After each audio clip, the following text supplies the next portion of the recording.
Let's paint a beautiful moonscape in watercolor.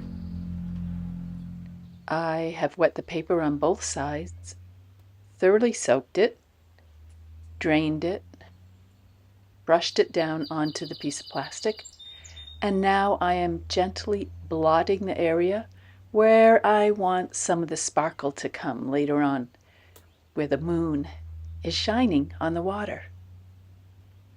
Get my brush ready, start preparing some of my colors. I'll have to move the palette over so you can see it better. I have some burnt umber, ultramarine blue, and a bit of neutral tint as well.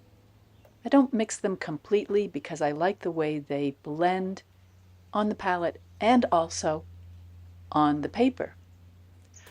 Re-wetting the top part where the sky will be. I want this to feel like, nighttime with a strong moon flowing above.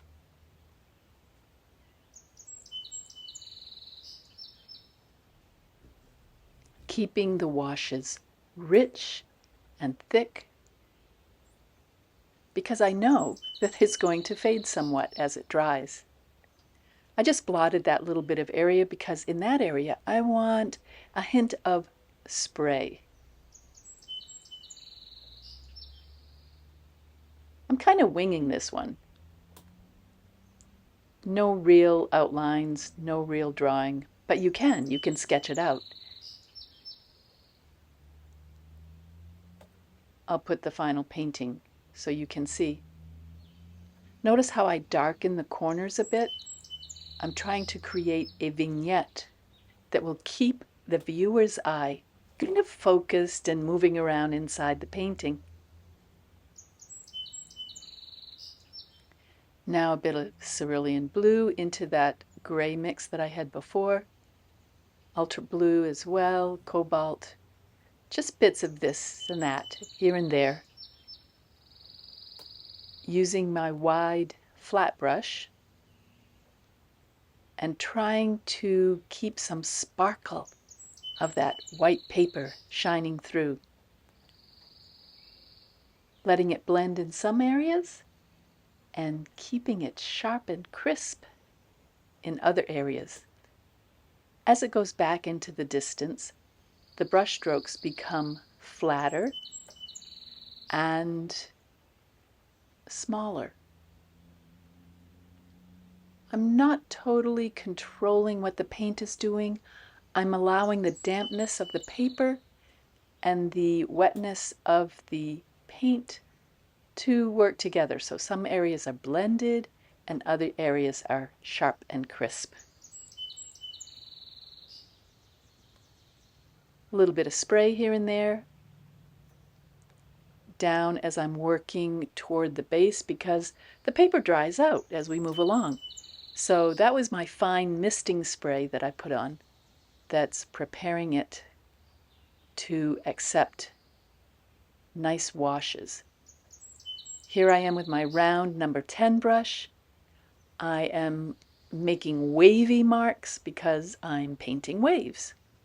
And I'm making them larger and adding more contrast as it comes forward. Dark and light.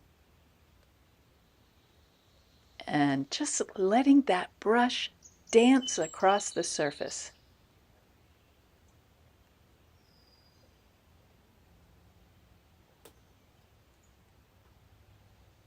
You can blot here and there areas that you want to keep a little more white, a little more crisp, so that the paint doesn't blossom into that area.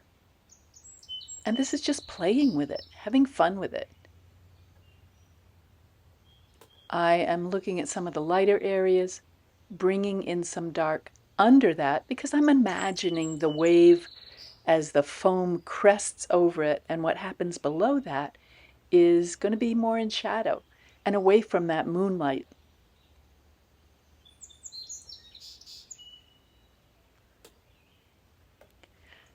Now I have mixed some strong, dark, burnt umber, neutral tint, maybe a hint of ultra blue. Those seem to be my most used colors. Here I'm pulling in a bit of burnt sienna into the rocks. Nice, bold, strong strokes, keeping in mind that I'm probably going to use plastic over this to help me define the rocks.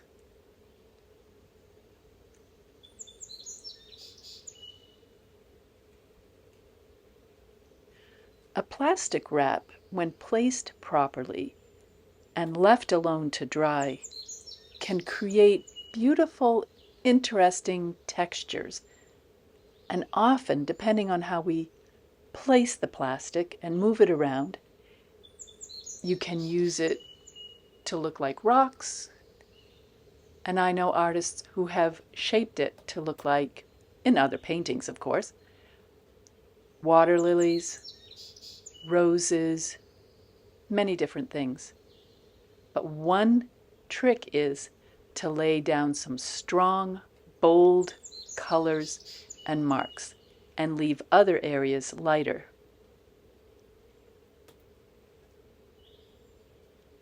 If it's too even, the paint, then the plastic wrap is just not going to work the way you want it to.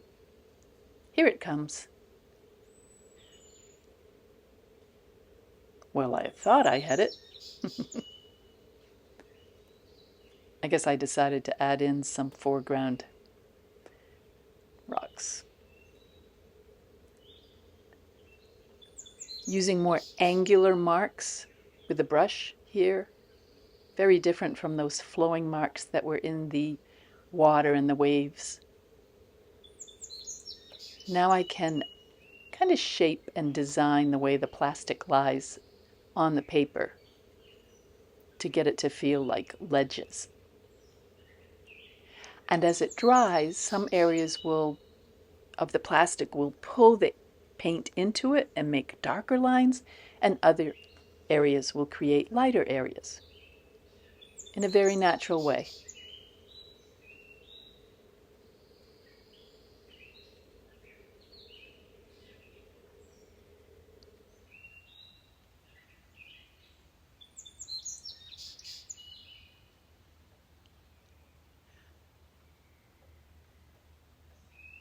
Little spray there where the foam is going to be washing back off the sand that's between the rocks.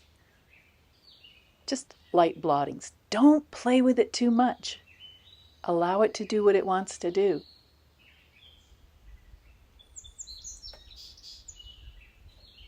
Try to look through that plastic and see what kind of interesting shapes it's creating.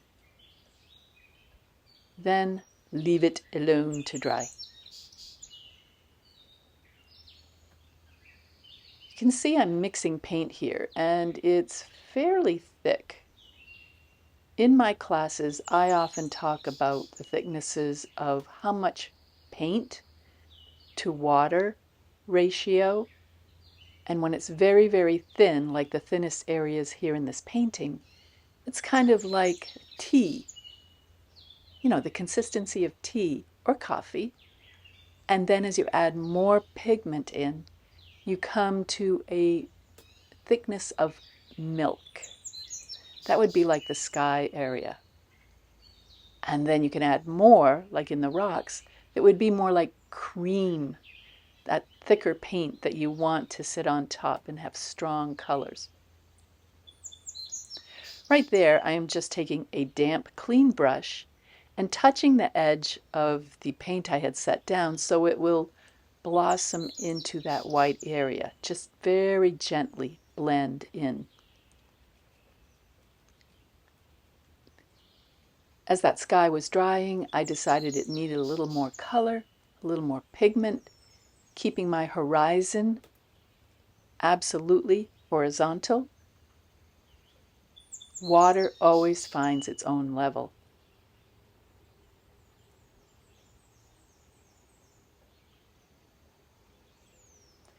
Now I'm taking a damp, clean brush, lifting some of that paint So this is fun because this created out of that spray against the backside of the rock kind of a mist and a glow that headed up toward where eventually my moon will be.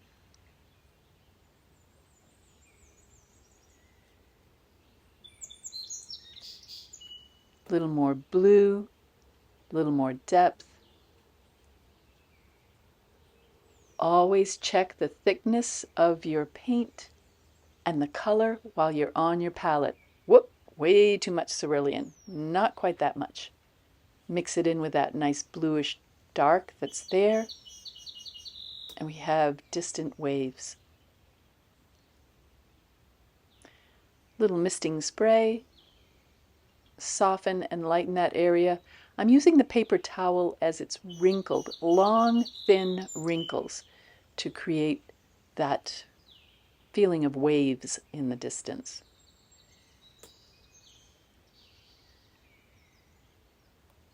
Checking the edge of the plastic to make sure it's a nice sharp form for the rocks. As it dries, sometimes it lifts up a little bit. Patience. Be patient, let it dry, then come back in, make minor adjustments, and you can end up with a beautiful watercolor painting. This is MoonMist. Check it out on my website, travelingartista.com.